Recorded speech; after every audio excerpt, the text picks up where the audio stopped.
Hey, Benji, it's Jane from Not By Sight. How you doing? How are you? Are you ready for me? I am ready for you. I'm sitting here jamming out your music as we speak. Oh, all right, right on. All right, let me turn this down. All right. Okay, I'm Benji Womack, and I am with Pitkives, and I am doing an interview with Jane Train. First off, it is a pleasure to get to interview you. I know you're a busy person. Yeah, a little bit. Hey, all good, all good. So let me ask you, how did you come up with the name Not By Sight? What's it mean to you? Well, actually, it comes from a scripture in Corinthians, 2 Corinthians, and it's a scripture that's kind of carried me through some tough stuff for the past 7-8 years, and it just says, walk by faith, not by sight.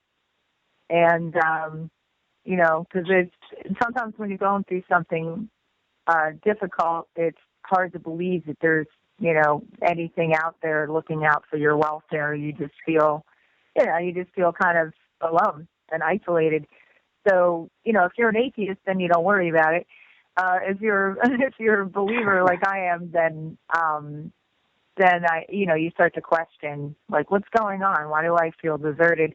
And so I had to really just trust and harness my faith.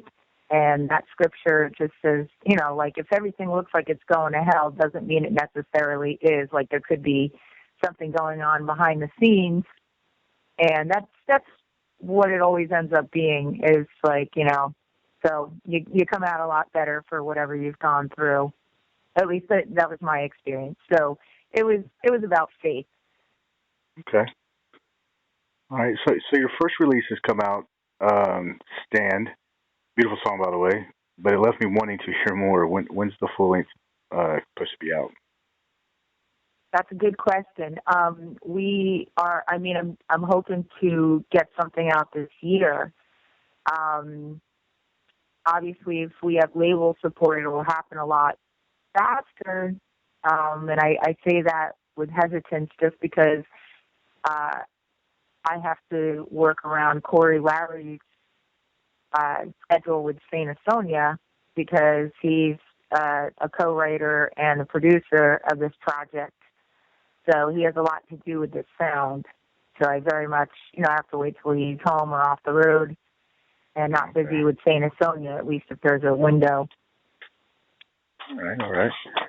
What So I noticed that I was reading about you. So you like going out and performing for the troops.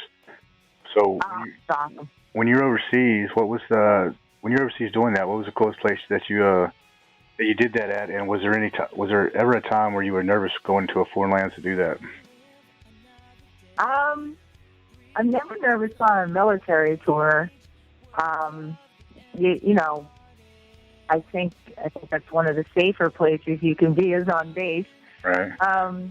I've been to Kosovo, which was really wild because the ride between the airport and the base, you can see a lot of, bombed out buildings and things like that. And when you get to the base, it's not, it's not like Club Med at all. It's just all gravel and bunkers.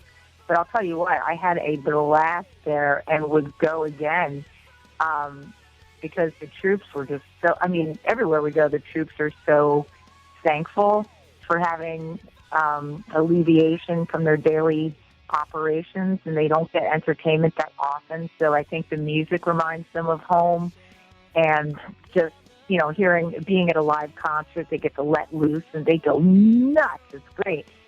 I'd say my favorite, there's so many cool things because each base has something cool. Like Kosovo, I got to go in their training facility and shoot. Although it was fake, it was still cool for me, like an M16, and like laying on the stomach, like you're in battle, and there's a big video screen, and I'm terrible at it. I didn't shoot anything but the dirt. I think I told somebody that it was like farming. It was like I was tilling the soil with ammunition. That's all I did. I'm the worst, but it was still fun. because I was like, yeah, I shot a gun. Who cares if I didn't hit anything? That was awesome.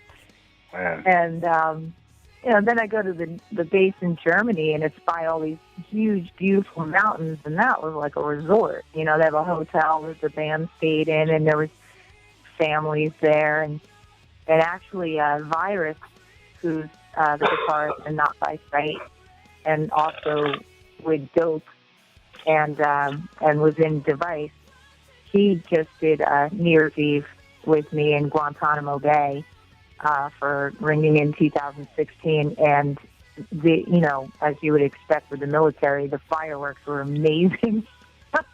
Wow. So, yeah, that was a great time. All right. So I was reading your background achievements, and you've gotten to work with some really good artists. Is there any moments that stand out more than the rest, or that you will never forget?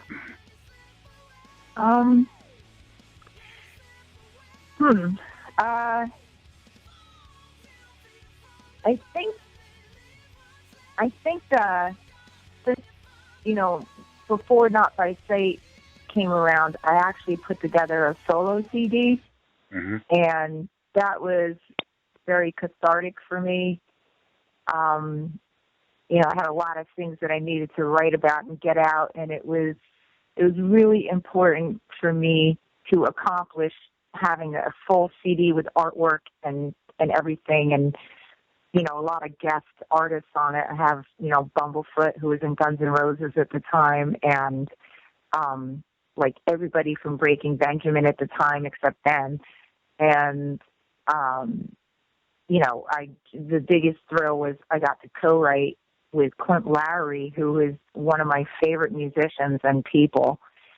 And, so that was the first kind of, I was already acquainted with him, but, working with somebody you really, are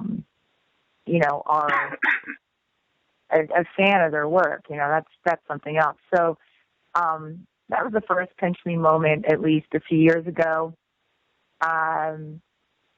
And it's weird.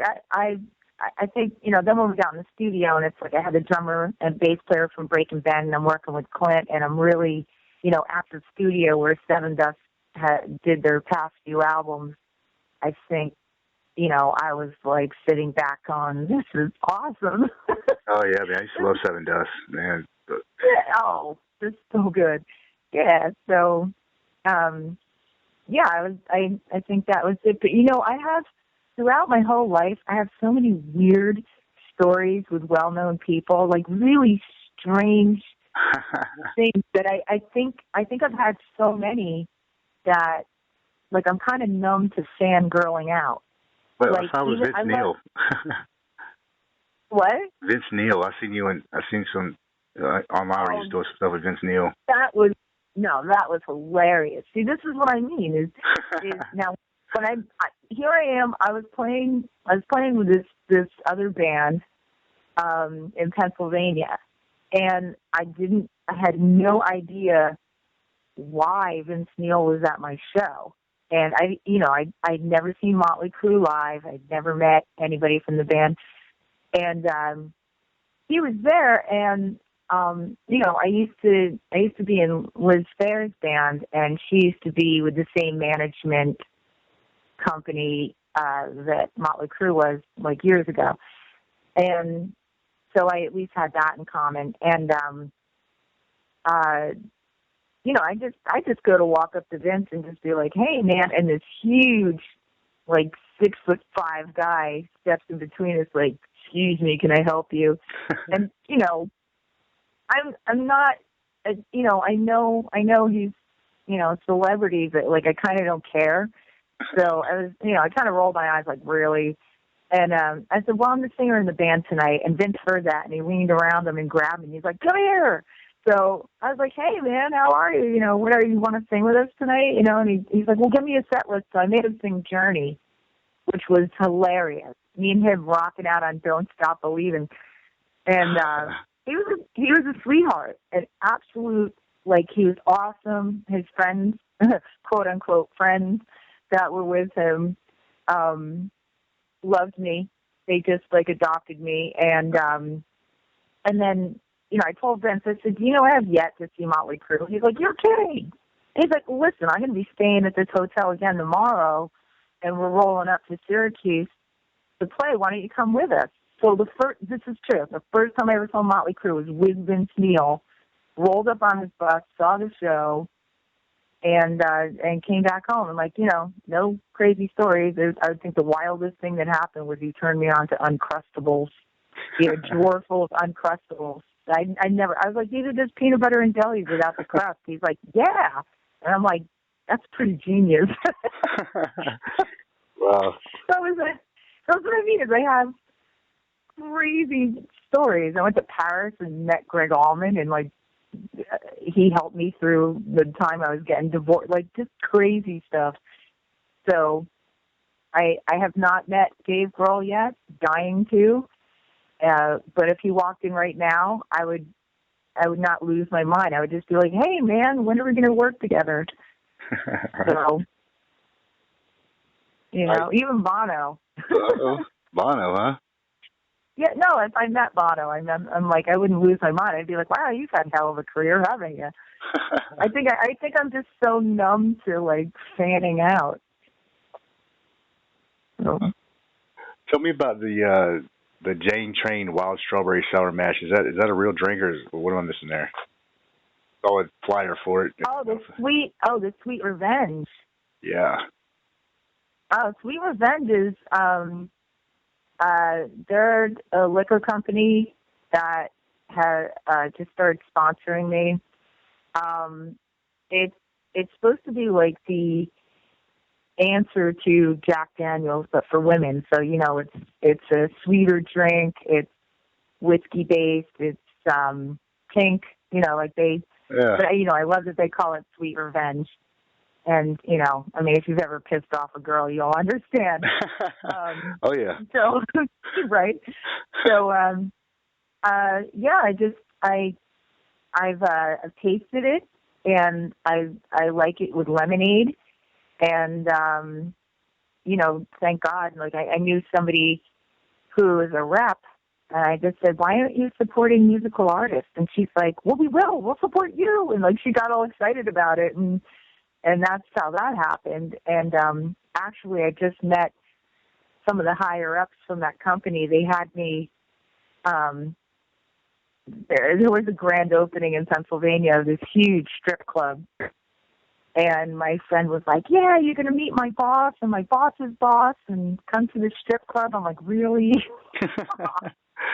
So I go, and the host is Ron Jeremy, right? Oh, nice. So, oh, yeah. So, and my friends know that, I've never watched a porn in my life.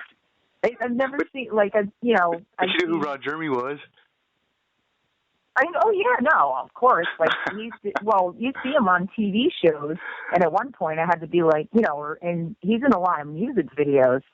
I think he's in more music videos as a single, celebrity than anyone. And, so I got to meet him and took a photo with him, and my friends just thought it was the most hilarious thing, because they know I'm so far removed from porn, I've maybe seen 15 seconds of one, and I'm like, the music's terrible, and that's distracting me from anything that's going on. It's the worst. And I just go, oh, ew, I don't know why. It's just the right thing. But yeah, Ron Jeremy. So what can Actually you gave me his number. I might invite him out to the showcase in LA. I'd like to interview him. You want to interview him? Yeah, I'd love it. Hook it up. I'd love to interview him. Are you serious? I'm dead serious. I'll text him and see if I can hook up an interview for you. All right. I interview porn stars too. That's hilarious. I know it. So where do I buy the liquor at, man? Where can I get this liquor? It's available pretty much anywhere. They do sell it in the stores? Yeah. Okay, awesome. It's really good with lemonade. If you're a Jack and Coke person, then it might be too sweet for you, but I don't know. I guess if you like either or, then it's pretty great. All right, well, I'll have to look into that. What are your thoughts on corporate radio, the internet, social media, and the fall of the CD? It's a loaded question, my friend. See, social media is, corporate radio? Okay, well, here's the reality, is I haven't listened to radio for the last, oh my goodness, 10 years. I didn't, but I just got a new car this year, and it came with Sirius XM. So, of course, I immediately went to Octane. Yes. And I'm like, one of my guitarist friends is laughing at me because I'm hearing Slipknot for the first time. Of course, I've heard of them, but I've never heard them. And he's just like, what are you? And I was like, oh, my God, bring me the Horizon. I love them. And he's like, are you, seriously, were you just born? And asking Alexander, all of a sudden I love all these bands. And awesome. He's like, oh, my God. So I lived in a cave for 10 years. So as far as corporate radio, it's the same as asking me, about how the music business is. I mean, I understand from a business perspective why there's mergers and takeovers and all that stuff. And, the music industry really doesn't exist as much as an entertainment industry. And you just hope that a sense of art breaks through all the other sterile stuff that's being, pushed down our throats. But some of it I don't mind. I hear Taylor Swift, and I think she's adorable. I don't have her CDs, but, I think she's cute in her videos, and I think she's a positive role model for younger girls. She's not doing anything overly sexual, and, I think she's great. So she can stay. She can stay. Ariana Grande, I'd like to throw her into a river. She's just, they just took, and she can sing. I won't take that from her, but sometimes when you take a child star, make them a star at such a young age, they just can't handle it. She's done some really crappy stuff. So, her talent's okay. I don't even know if she can write. That's the other thing. It's I like girls who can write. So Lady Gaga, love her. Yeah. And she loves Iron Maiden. She does. She was at an Iron Maiden show. Did you hear about this? Tell me about it. No.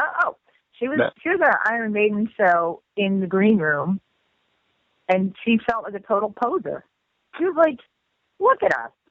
Really? We're gonna sit here like a bunch of little snobs in a green room when we should be out there rocking out with the fans." So she got down on the floor, went out into the crowd, and she said the crowd was great. They saw her and were high-fiving her, all right, Lady Gaga likes Maiden, high five. They didn't bother her because, some women didn't know who she was. But I wouldn't recognize her. Yeah. But she loves Maiden. Absolutely loves Maiden, and just got down there with the fans, and I think that's amazing. I've seen videos of her with bands. She'll guest spot with some rock bands. I forget what they were called. But she'll stage dive and crowd surf. She's a rocker at heart, and she's super talented. I think she's beautiful. She's amazing, and she's an artist that should cut through. There's just a lot that I'm like, oh Lord, So long-winded. Getting back to your question, corporate radio, I understand business, and it's harder for pure art to reach the surface. But I think because of social media, it's able to you're able to get an audience and get exposure. Just a lot of work on your own. Today you can make your own celebrity without having to be a part of the corporate monster, you know? Yep, that's very good. And then I forgot the rest of it after corporate radio, social media, and what was the rest of that question? Follow the CD. And what? The fall of the CD. Oh, like, the fall of the CD. Yeah. Okay, well, I'm just as guilty for not buying a lot of CDs either because I was in that cave. I don't know. So, yeah, like I said, now that Sirius XM is in my car, I'm all like, I love Ghost, you know. Let me think. Well, I mean, I don't know. I mean, what's next after the CD is I mean, people. I haven't bought a CD honestly since I don't know how long. I think I bought Saint Diablo's CD. That was just because Tito works for me, and I bought one of his. But I mean, they take up too much room. I like putting everything on my my iPod, man. Plug it in my car. Yeah, that's what I mean. I mean, I think with every new invention, whatever the former has to take a fall, and I think that's anything, whether it's cell phones or computers or cassettes and automobiles, and when there is something new and a demand for it, and it's the same with bands. When something new, like when Nirvana came out after the whole 80s metal thing, I guess, people just were like, oh my God, what is it? Or like the Beatles, and then whatever was former kind of, maybe took a hit. Yeah, I switched right over. I switched right over when the music changed from 80s to the grunge. Yeah, but the 80s into the grunge was like how do you go from pleather to flannel? That's quite a jump.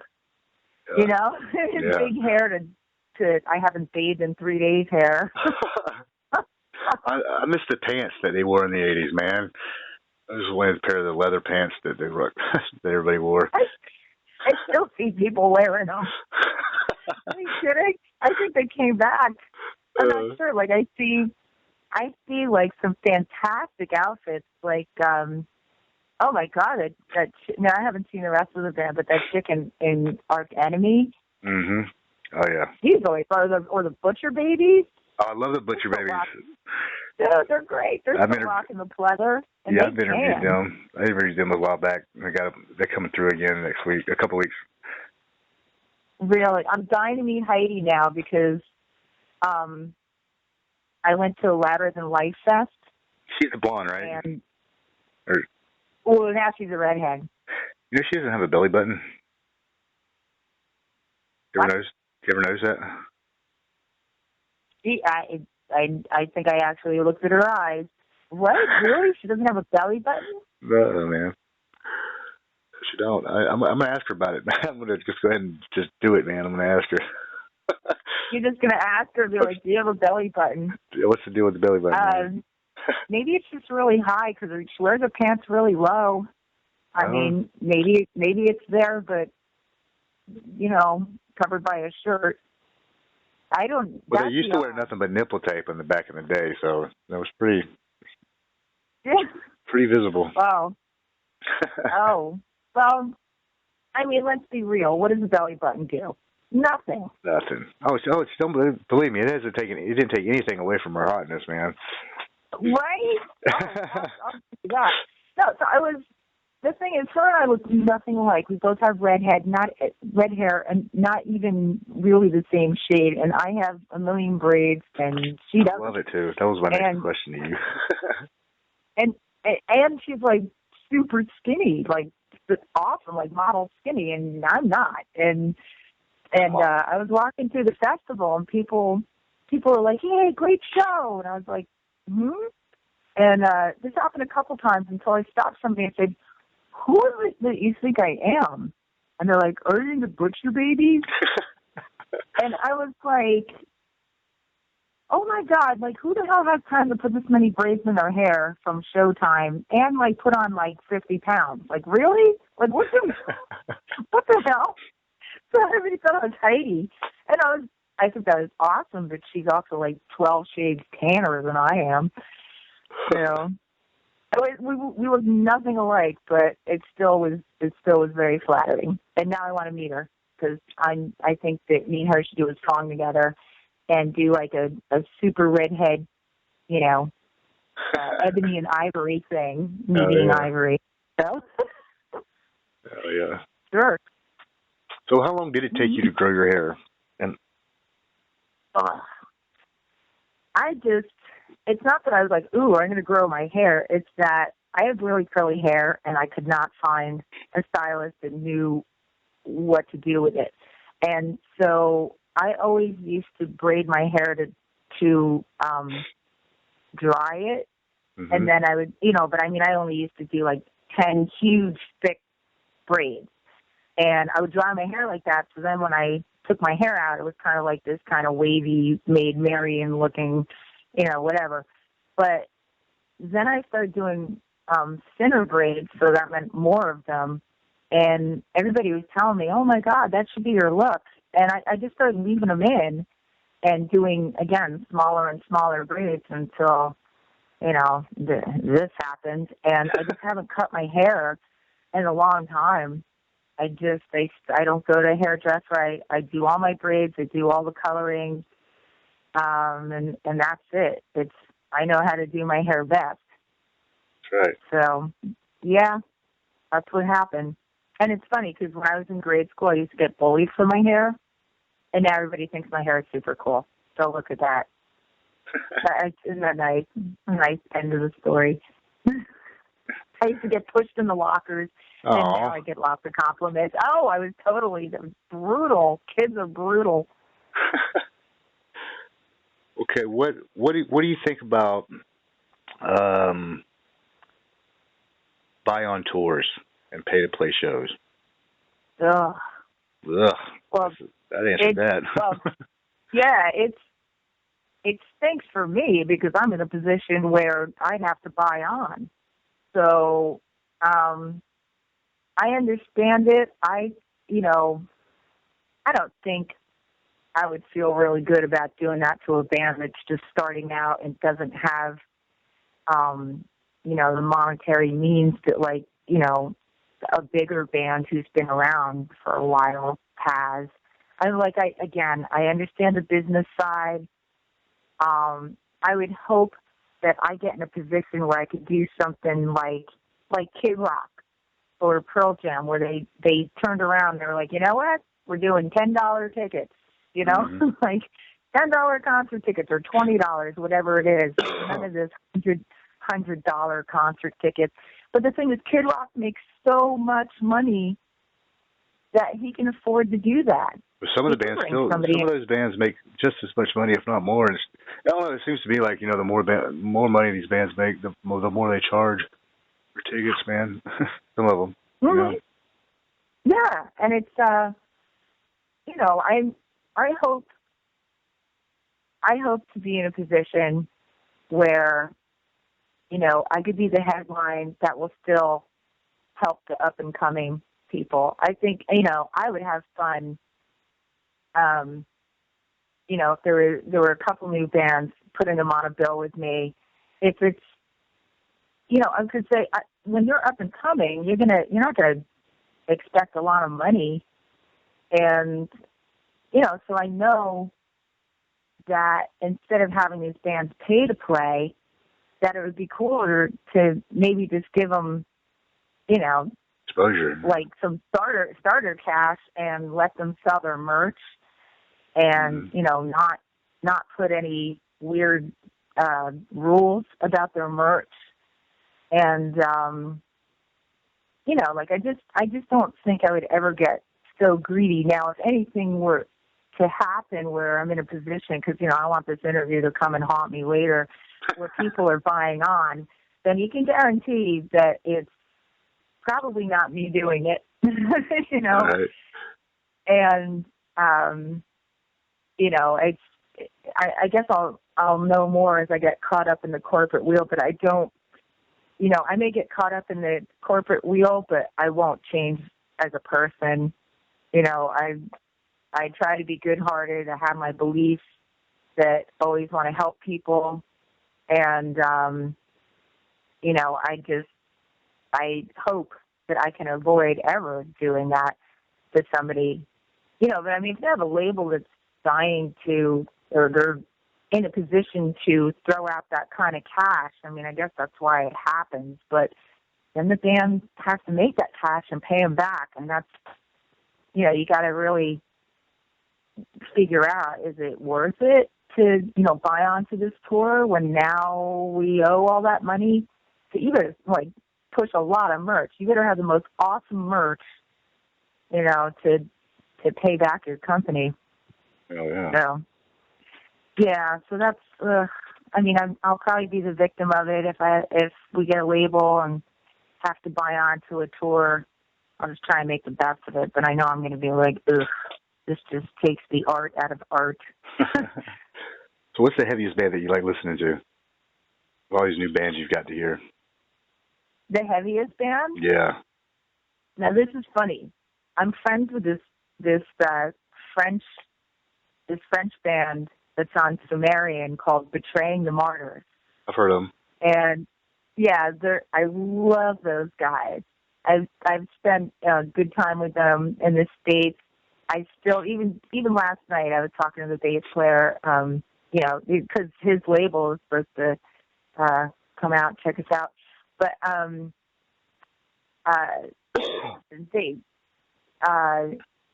I never really heard a lot of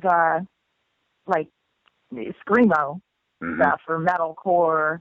Metalcore, and I know screamo is probably dated. I really don't know a lot about it. Again, just heard Slipknot, so bear with me. And I really like them. And it's funny because they redid Let It Go from Frozen, the movie. And all the verses are screaming, and then the keyboard player in the band sings, so he does the chorus. But when I went to go see them, I loved them. There's this band from Australia, Thy Art Is Murder. Thank you. Have you heard of Parkway Drive? I love that band. Have you heard of Parkway Drive and In Heart's Wake yet? Yeah, I definitely heard of Parkway Drive. Yeah. Thy Art Is Murder, that singer is a star. CJ.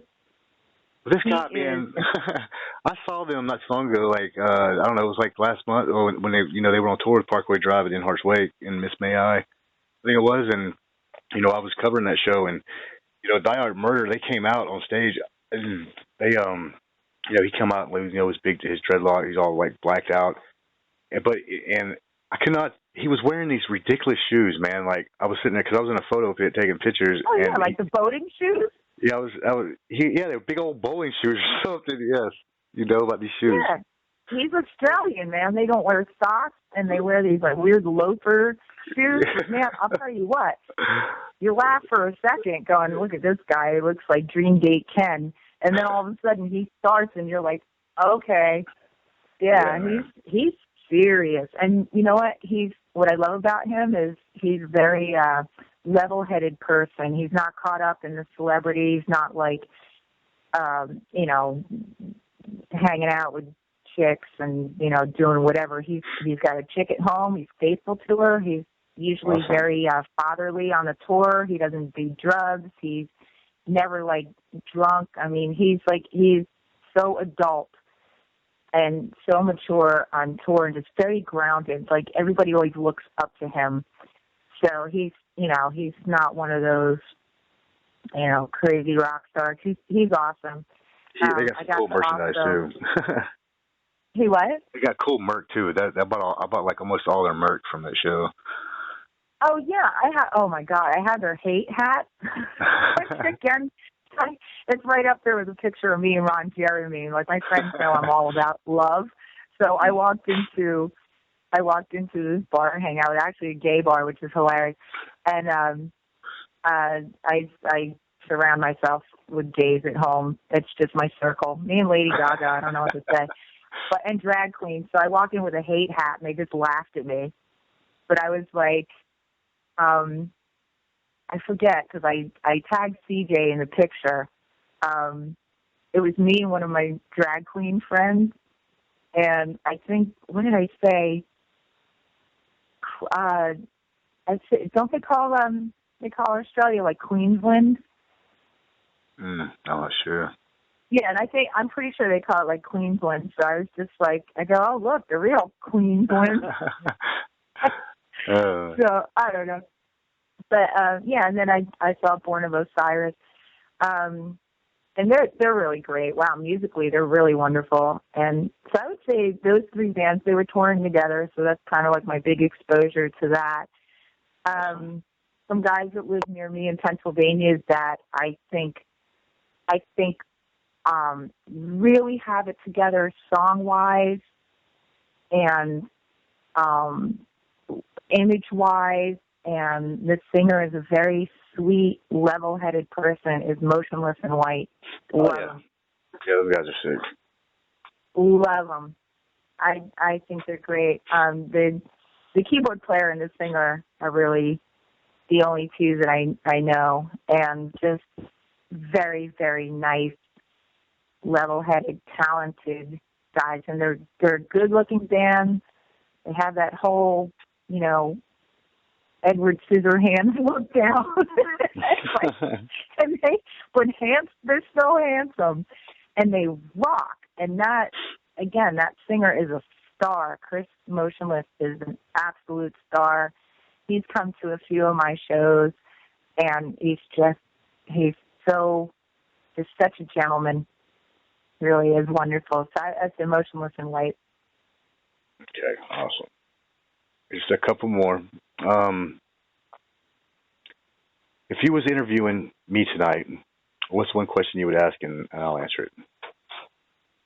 What I would ask you? Yeah, if you was interviewing Pitkives. How long have you been interviewing? How long have you been interviewing, and who's the biggest star you ever interviewed? That's what I want to know. Ozzy Osbourne was the biggest one. Oh, that's incredible. It was funny because when I interviewed him, because back then, I started doing this back in like 2002, 2003 or something like that. I was just a groupie before that, but I started doing this, and then that's fun. Yeah. And then back then I recorded my interviews on like micro cassette tapes, and I would come home. And I would listen to them, rewind them, write them all out because I'm a horrible writer, and as far as like my handwriting. But as soon as I get done writing it out, I got to like type it out, and then I'm like a horrible speller too. So if it wasn't for like Microsoft Word, I'd be screwed. And so I kept doing. Understand what he said? That was the point here. I could not understand this damn tape. I could not understand him. It took me like 3 weeks to decipher this interview, and I was like, even during the interview, I'm like, man, I'm not going to be able to type this out. I was like asking him. I asked him if he could please sing me the answers so I could understand you, because I can understand you when you're singing to me. For real? Yeah. That should have been an email interview right there. Oh, but we got it done. It was printed, man. It took about 3 editors. No, I had to bring in help, man, to get it done. But yeah, that was that was probably the biggest one. But probably like my favorite interviews, probably like Bones from Stuck Mojo. I love interviewing him, and Stuck Mojo. Yeah, Bones from Stuck Mojo. Yeah, and I actually just interviewed. Hilarious. I just interviewed Bones a couple of weeks ago. Actually, it's up on my website. And then Mike Muir from Suicidal Tendencies. That was probably another really good one. I don't know, they're just kind of remember ones. And then he's done some really awesome stuff. Oh yeah, I've done everything. I've interviewed probably about 10,000 bands. I had to interview you. Incredible. I had to interview you because redheads are my kryptonite. So it was like I told Tom George, I was like, man, you have to set that up, man. See, so you're for the new recording of me and Heidi. That's right. Yeah. Damn sure. Oh my God. Wait for it. I just have to meet her. She'll love me because I'm very nice. I'm not a catty girl at all. I love women who rock. I'm not gay. Oh, I love me too, man. Like when I say I love women, I mean I love talented women. And Heidi, I look forward to meeting her. Oh yeah, I got a poster of me hanging out with the Butcher Babies. I blew up. It's like it goes from my wall to my ceiling to my floor. That's how big it is. It blew up. It's awesome. Oh my God! It's just me hanging out with them, and then I got OTEP. I got her tattooed on my arm. I you know I love women in rock too. They're doing art. What is it? Art Cradle of Filth. You ever heard of them? Oh yeah, I've heard of them. Haven't heard their music. Yeah, all right. I mean, as far as musically wise, but they don't come around a lot. So, Right on. okay. So, what do you like to do in your free time when you're not recording music and trying to, be a rock star? What do you like to do for fun? I can. I'm constantly working. That's the thing is, I really am. Not many people know I'm a landlord. So not that takes a lot of time, but, it comes with responsibilities. But, again, it's not time-consuming. But my free time, probably I hang out with my pack of gays at home that I call them. I call them the glitter pack. That's the glitter pack. So I hang out with the glitter pack. They know it.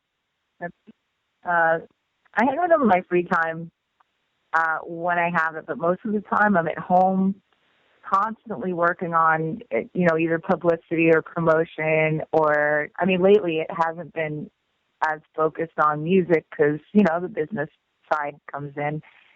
And I was preparing for this trip. Like, I'm out in L.A. right now. Awesome. And have the band flying in this whole weekend, and we'll be rehearsing and doing our thing. But I haven't done this in years, but I would love to get some time to go do some scuba diving. Yeah. I haven't done that in years. Yeah, I've done some really cool stuff.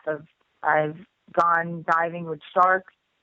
I've gone diving on World War II wrecks, like out in, where World War II happened around Palau and Peleliu. I mean, these are places I'd never heard of before I dove. And, like I swam with a whale shark in Honduras, and, I've done all that stuff. So that would be great to get back to. And, honestly, I just need a spa day. I really do. Spa day? That would be I need a spa day. I need a good massage and just to relax because I am always working. But I love my work. So it's like, when you ask what I do for fun, I mean, when I work with Corey on songs, it's great fun working with him. I mean, it is hard work. We're like hitting it for 12 hours straight, at least 12 to 14 hours, but I love it. And I kind of get antsy if I'm not doing something musically or business for not by sight. Like I start getting antsy. I feel you. So right now I'm sitting in my friend's home in LA with 4 greyhound dogs. Oh man. Yeah, 2 of them are hers. She didn't warn me about the other 2 that just I woke up and was like, who's that? Yeah. So just hanging out with the dogs right now.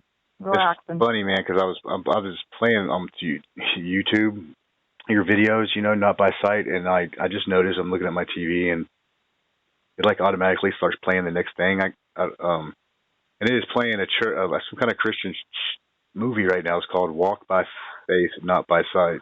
I saw that. I didn't watch it, but I noticed that comes up next.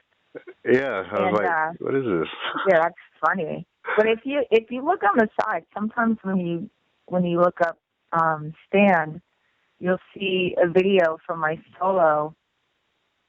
Oh, I got all your stuff. CD called Diary, and that I wrote with Clint Lowry, and some of the footage was from when I got to open for Motley Crue.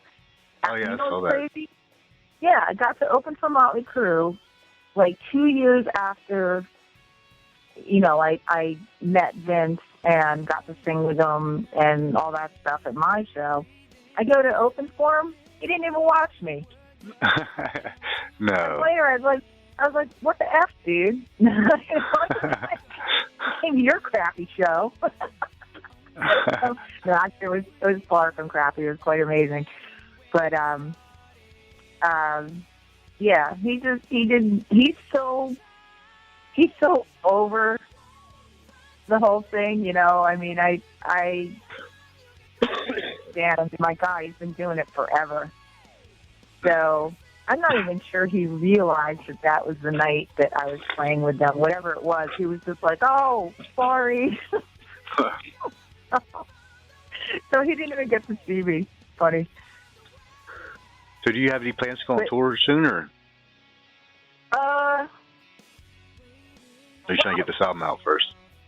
Yeah, you know, we're really newer than people realize, and so we're getting so much attention for being as new as we are. I mean, we don't even like have, you know, everything together just yet. I mean, we're all seasoned artists, but you know, I'm out here. We're going to be showcasing. Hopefully, get label support. If not, then we'll do an album on our own. So I would say, regardless, either way it goes, we'll get an album out this year. I'm actually a booking agent approached me today, and at the same time, our publicist, Tom, and some other people have a great idea for a tour, so they're working on that. So there's nothing concrete. You know, it all starts with ideas and marketing and all that. You know, the business.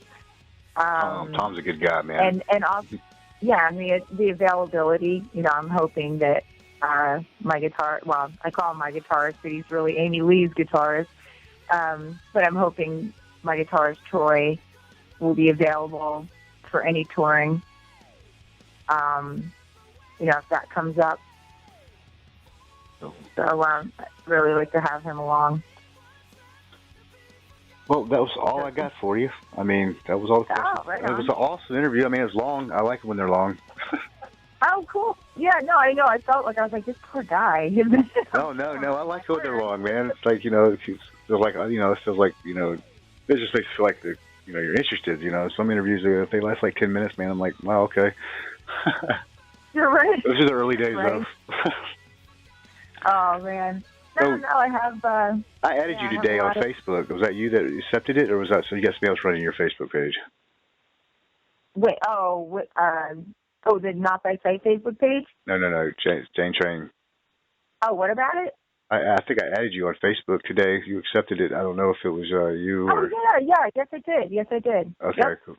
Well, then I'll communicate with you on there. I'll send you some links when I get this up. I'm going to work on it tonight and try to get it up online tonight. Yeah, you have to edit it down.